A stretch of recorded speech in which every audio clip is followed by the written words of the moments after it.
Hey, what is going on, guys? RvzStealth here, and in today's video we're going to be taking a look at how the rank 1 Akshan player over in Korea has been playing him shortly after his release. So many Akshans are building him wrong, taking the incorrect runes, and just overall not getting the most out of the champion. So today we'll be clearing everything up so you can start seeing more success on your Akshan.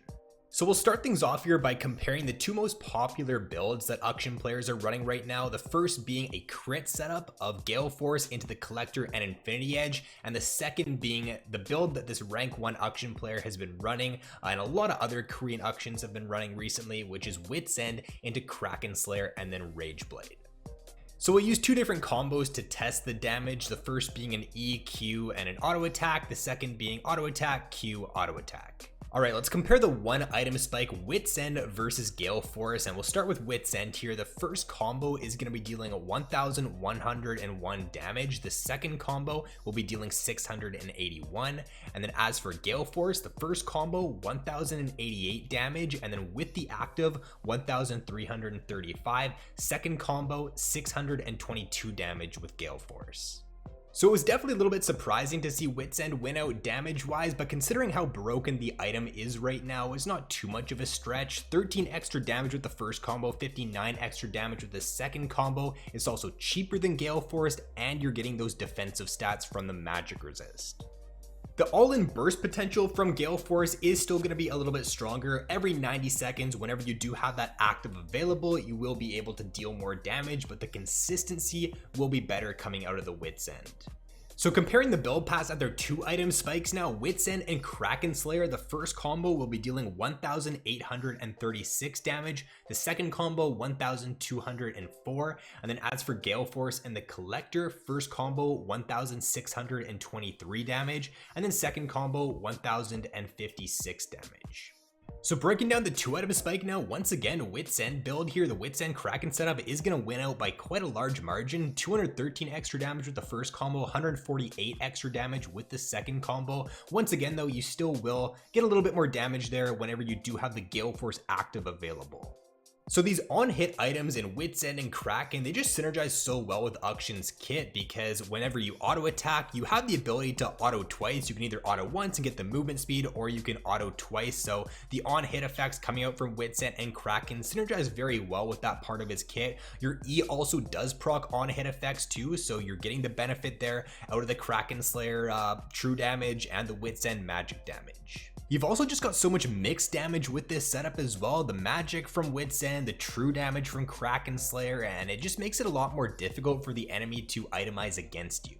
The only big benefit that Gale Force and the Collector has over this Wit's End Kraken build is you do have the mobility from the Gale Force active, so you can get yourself out of sticky situations a little bit easier. But if you're piloting Akshan correctly, the mobility you do have with your E should be enough a lot of the time, unless you're going up against a very heavy enemy dive composition, or they have like a lot of skill shots, and that dash from Gale Force is going to be very beneficial for you. I would say that Wit's End and Kraken is just going to be best for the majority of your games. So based on these damage tests, Wit's End Kraken is just the more optimal setup right now. You can even back this up even further by looking at stats, and Wit's Kraken Blade the Rune King, 59% win rate in Korean Platinum and above, compared to the Gale Force Collector Infinity Edge, only a 52% win rate, and the sample size is pretty similar as well. 17% pick rate for the crit build, 14% for the Wit's End Kraken build, so it's not like the Wit's build has a very low pick rate and a high win rate, so it would skew it. It does have a pretty considerable pick rate there.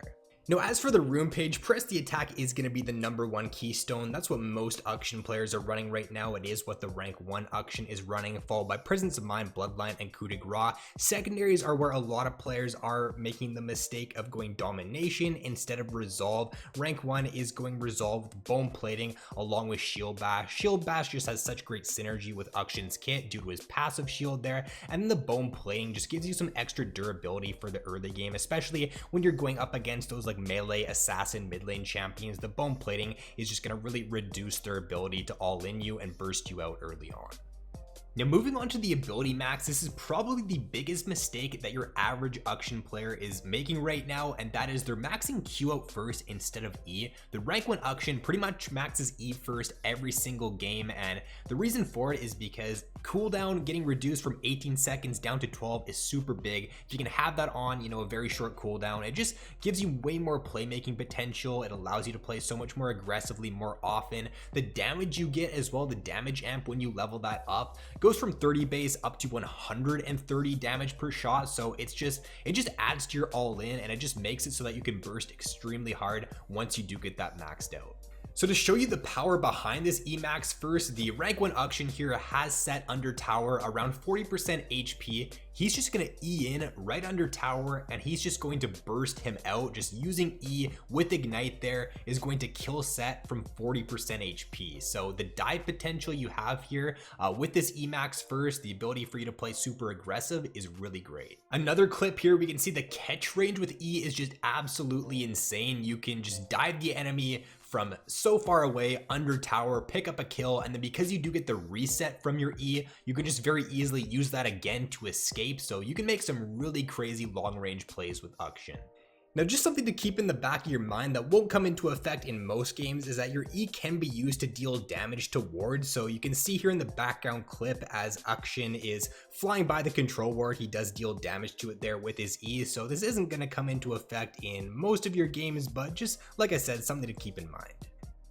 The bonus movement speed from Akshan W combined with a very long range on his E, it gives him some of the most potent roaming potential for any mid laner. You can get down to bot lane super quickly, and then when you do arrive, you have the ability to just catch the enemy from a super long range. When you approach the gank, try to hold on to your E for as long as possible. It is such a long range gap closer, so you can just walk up to the enemy, auto attack them, Q them, and then when they do try to flash away or they do, use their gap closer, that's when you use your E, close the gap, finish them off, and you're just going to pick up a ton of kills by doing that.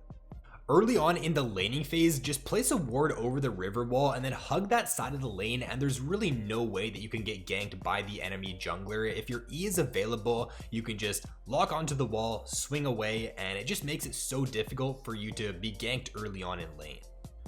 A couple matchups you will want to consider banning out when playing Akshan include Annie, Yasuo, and Aurelia. The point and click damage from Annie is just very difficult for you to deal with. She can just one-shot you whenever you try to enter team fights in the mid to late game, so it's a good ban to consider, but I definitely lean more towards Yasuo or Aurelia because they are picked a lot more often. Yasuo wind wall, very annoying for Akshan, can block Akshan ultimate, which can just negate a lot of his damage, and it can just make it so that you basically don't have an ultimate a lot of the time as long as Yasuo wind wall is available. Also, just the mobility that Yasuo and Aurelia have make it very difficult for him to deal with too.